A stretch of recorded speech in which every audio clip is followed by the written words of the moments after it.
Details లోకి వెళితే BRS పై మండలి చైర్మన్ గుత్తా సుఖేందర్ రెడ్డి తీవ్ర విమర్శలు గుప్పించారు. బీఆర్ఎస్ పార్టీ నిర్మాణాత్మకంగా లేదని, గెలిచినా ఓడినా పార్టీ సమీక్ష చేయలేదన్నారు. ఇప్పటికైనా పార్టీ నిర్మాణంపై దృష్టి సారించాలన్నారు గుత్తా. ఎమ్మెల్యేల కేంద్రంగా రాజకీయాలు చేయడంతోనే పార్టీకి కష్టాలు వచ్చాయన్న ఆయన మాజీ మంత్రి జగదీష్ రెడ్డిపై పరోక్ష విమర్శలు చేశారు. ఇప్పుడు గొప్పవాళ్లమని అనుకుంటున్న వాళ్లు తాను రాజకీయాల్లోకి వచ్చినప్పుడు అంగీ లాగు కూడా వేసుకోలేదన్నారు. అసెంబ్లీ ఎన్నికల్లో ఓడిపోయినా కొందరి పరిస్థితి మారలేదని, ఇంకా కొంతమంది నేతలు ఆకాశంలోనే నడుస్తున్నారని, భూమిపైకి వస్తే నిజాలు తెలుస్తాయంటున్న మండలి చైర్మన్ గుత్తా సుఖేందర్ రెడ్డితో మా regional coordinator Ashok face to face. ఇప్పటికే మొదటి దశ పార్లమెంట్ ఎన్నికలకు సంబంధించి పోలింగ్ పూర్తయింది. ఈ నేపథ్యంలో మన రాష్ట్రంలో కూడా బీజేపీ, బీఆర్ఎస్, కాంగ్రెస్ పార్టీల మధ్య మాటల యుద్ధం కొనసాగుతుంది. ఈ నేపథ్యంలో మనతో ఉన్నారు సుదీర్ఘ రాజకీయం కలిగినటువంటి నాయకుడు, ప్రస్తుతం తెలంగాణ శాసన మండలి చైర్మన్ గుత్తా సుఖేందర్ రెడ్డి గారు.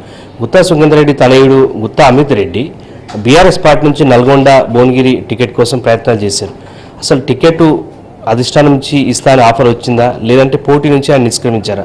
అసలు జిల్లాకు సంబంధించిన పాలిటిక్స్ ఎట్లా ఉన్నాయి, రాష్ట్ర రాజకీయాలకు సంబంధించి ఎట్లా ఉంది అని మనతో మాట్లాడుతున్నారు. సరే, ఏంటి మీ తనయుడు అమిత్ రెడ్డి గతంలో ఎమ్మెల్యే కోసం పోటీ చేయడానికి అసెంబ్లీ ఎన్నికలకు సంబంధించి ప్రయత్నం చేసిండు, అది పాసిబుల్ కాలేదు. మళ్ళీ ఎంపీ టికెట్ కూడా వచ్చింది, అయిపోయింది, ఆల్రెడీ వాళ్ళ చూసినాం, నేతలను కలిసాడు. పోటీ నుంచి తప్పుకున్నాడా, పోటీ చేయలేదా?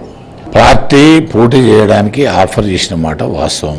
2 పార్లమెంట్ స్థానాల్లో ఎక్కడి నుంచి అయినా పోటీ చేయడానికి కేసీఆర్ గారు స్వయంగా చెప్పినాడు, తర్వాత కేటీఆర్ గారు చెప్పినారు, హరీష్ రావు గారు చెప్పినారు. దాంట్లో వాళ్ళను తప్పుపట్టడానికి ఏమాత్రం అవకాశం లేదు. కాకపోతే పోటీ చేద్దామనేటువంటి నిర్ణయమే, ఈరోజు గెలుస్తుంది బ్రహ్మాండం అనేటువంటి ఆలోచన లేదు. గెలవకపోయినప్పటికీ గౌరవప్రదమైన ఓటమిని కూడా అంగీకరించడానికి మనం సిద్ధమయ్యే పోటీ చేద్దామని అనుకున్నాం. కానీ జరిగినటువంటి పరిణామాలు, ఓడిపోయినటువంటి శాసనసభ్యులు, గెలిచిన శాసనసభ్యుడు సరిగ్గా సహకరిస్తాడా లేడా అనేటువంటి దాంట్లో కొంత భేదాభిప్రాయాలు వచ్చిన మాట వాస్తవం.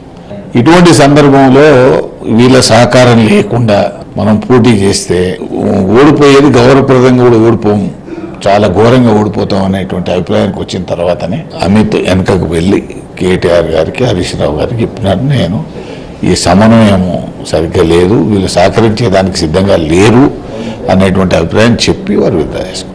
అంటే ఓడిపోయినటువంటి ఎమ్మెల్యేలు, మీ ఇప్పుడు నల్గొండ ఎమ్మెల్యే కంచెల భూపాల్ రెడ్డి ఇదే ఊరు మట్ల, గెలిచినటువంటి ఎమ్మెల్యే అంటే జగదీష్ రెడ్డి వస్తుంది. అంటే మీకు ఈ ఇద్దరు నేతలతో కూడా ఎందుకు కోల్డ్ వార్ నడుస్తుంది, ఏ విషయంలో ఉంది?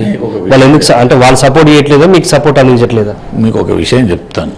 2009 వరకు భూపాల్ రెడ్డి నా శిష్యుడే, దాంట్లో ఏం అనుమానం లేదు. నేను 9లో కాంగ్రెస్లో పోయినాను, వాడు రాలేదు. అట్లంటే 18 ఎన్నికల్లో సహకరించినాం కదా, గెలిచినారు కదా, అదేం లేదు. కాకపోతే ఏంటంటే ఎన్నికల్లో గెలిచిన 2018 తర్వాత ఒక్క భూపాల్ రెడ్డి, ఒక XYZ పేరు చెప్పాల్సిన అవసరం లేదు. ఎప్పుడైతే కేసీఆర్ గారు ఎమ్మెల్యే సెంట్రిక్ గా, ఎమ్మెల్యేనే సుప్రీం అనే వాదన తీసుకొచ్చినాడో అప్పటి నుంచే మన డిబైకిల్ స్టార్ట్ అయిపోయి. ఎప్పుడు కూడా రాజకీయ పార్టీలు పార్టీల మీద నడవాలి కానీ వ్యక్తుల మీద నడవద్దు. పార్టీకి ఒక గ్రామ శాఖ నిర్మాణం లేదు, మండల శాఖ నిర్మాణం లేదు, జిల్లా శాఖే లేదు. ఎమ్మెల్యేనే అన్ని అంటే ఎమ్మెల్యే, మంత్రి, ముఖ్యమంత్రి.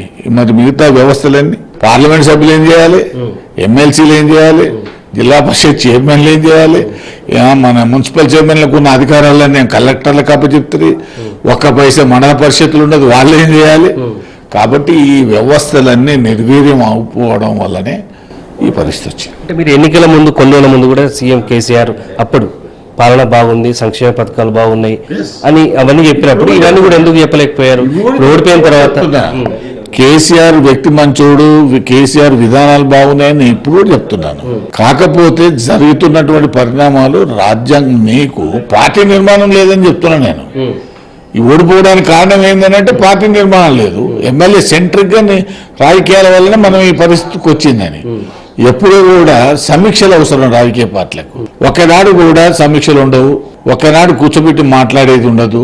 ఏదైనా మీటింగ్ పెడితే ముఖ్యమంత్రి గారు వస్తారు, ఉపన్యాసం ఇస్తారు, వనంతలాడు వెళ్ళిపోతారు. బహిరంగ సభలో ముఖ్యమంత్రి గారు మాట్లాడతారు, వనంతలాడు పోతారు. కొంత మైకాసూర్లు ఉంటారు, ఒకరిద్దరు ఎప్పుడు ప్రతి జిల్లాలో. రాగానే వాడే మైక్ పెట్టుకుంటాడు, వాడే ఉపన్యాసం ఇస్తాడు, రాకముందు బాకాలతో కొడతారు, ఆయన రాగానే ఆయన మాట్లాడుతూ వెళ్ళిపోతాడు. ఈ విధానాలు ఏవైతున్నాయో వీటి వల్ల మనం నష్టపోయినాం. అంటే జిల్లా పాలిటిక్స్ సంబంధించి అంతా జగదీష్ రెడ్డి చూస్తున్నారు, ఈ క్రమంలో మీకు టైం ఇవ్వకపోవచ్చు కదా, అట్లా చూడలేరు?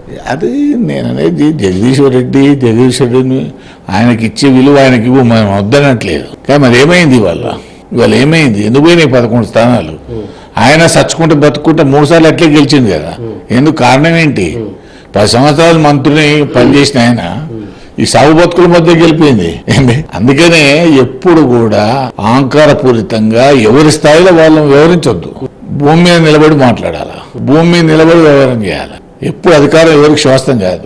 ఇదే జిల్లాలో మెజారిటీ ఎమ్మెల్యేలు ఓడిపోవడానికి రాజకీయాలకు దూరంగా ఉండాల్సినటువంటి శాసనమండలి చైర్మన్ గుత్తా సుఖేందర్ రెడ్డి తన అనుచరులందరినీ కూడా కాంగ్రెస్ పార్టీలోకి వెళ్ళేలా చేసిండు. ఆ ఎఫెక్ట్ వల్లనే మాకు ఇబ్బంది జరిగింది, అందుకే ఓడిపోయామని చెప్పేసి కూడా ఒక ఆరోపణ చేస్తున్నారు. నేను అంత శక్తివంతం అయినప్పుడు నాతో మంచిగా ఉండాలి కదా. నన్ను దూరుతుంటే నా ఎమ్మడున్న వాళ్ళు వచ్చి రా నాయన అని బ్రహ్మాండంగా నీకు రథం పడతారా? నీకు ఎట్లా నీ రక్త చక్రాలు ఊడబిక్తారని నీకు తెలియదా? తెలిసినప్పుడు నువ్వు చేయాల్సిన పని ఏంది? నాతో కూడా మంచిగా ఉండాలి కదా, నాకు కూడా గౌరవం ఇవ్వాలి కదా, నన్ను ఇష్టానుసారంగా మాట్లాడదు కదా, అంతేనా కదా? నన్ను అవమానపరిచినప్పుడు మాట్లాడితే మా వాళ్ళు నేను ఎందుకు గెలవనిస్తారా?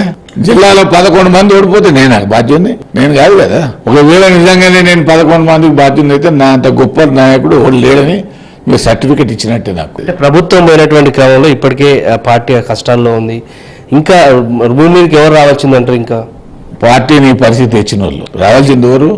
పార్టీ నీ పరిస్థితి తెచ్చిన వాళ్ళు. సుఖేందర్ రెడ్డి గారికి మేము పైసా ఖర్చు లేకుండా ఎమ్మెల్సీ ఇచ్చినాం, చైర్మన్ చేసినాం అని వాడు కూడా నాకు ఇచ్చేది. నేను ఎంపీ అయినాడు ఆంగ్లాయులు దొరికిన వాళ్ళు నా గురించి మాట్లాడతారా? ఏంది 500 పోయి అడుక్కొని పెట్రోల్ డీజిల్ పోసుకొని తిరిగేటోళ్ళు నా గురించి మాట్లాడతారా? అదే అహంకారం అంటున్నా. మీ స్థాయి ఏంది? మీరేం చేయదు. ఓసారి కాళ్ళకి కలిసి వస్తుంది, గాలికి పదవులు వస్తాయి. అంత మాత్రం గొప్పలు ఎవరు గారు. మీరు ఇప్పుడు మాట్లాడుతున్నటువంటి ఈ సందర్భం కనుక చూసినట్లయితే పక్క పొలిటీషియన్ రాజకీయాలు ఉన్నవారు ఖచ్చితంగా బీఆర్ఎస్ పార్టీని విమర్శించి కాంగ్రెస్ పార్టీలోకి వెళ్తారు. సో మీరు మాట్లాడుతున్న తీరు కూడా అట్లే కనిపిస్తుంది. దీన్ని ఎట్లా చూడొచ్చు? నేను అసలు పార్టీ మారాల్సిన అవసరం లేదు, నాకు పార్టీ లేదు.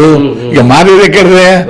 ఇంకా 3 సంవత్సరాలు 8 మాసాలు ఉంటా నేను, వినరా? కాబట్టి నేను మారాల్సిన అవసరం లేదు. నాకు వేరే పార్టీలతో సంబంధం కూడా లేదు. అన్ని పార్టీలో సమంగా చూడాలనే ఈ కాన్స్టిట్యూషన్ పోస్టులో కూర్చోబెట్టాను. బీఆర్ఎస్ సమంగా చూస్తా, కాంగ్రెస్ చూస్తా, బీజేపీని చూస్తా, ఇండిపెండెంట్లను కూడా చూస్తాం. మా పార్టీలో ఇండిపెండెంట్లు ఉంటారు మా హౌస్లో.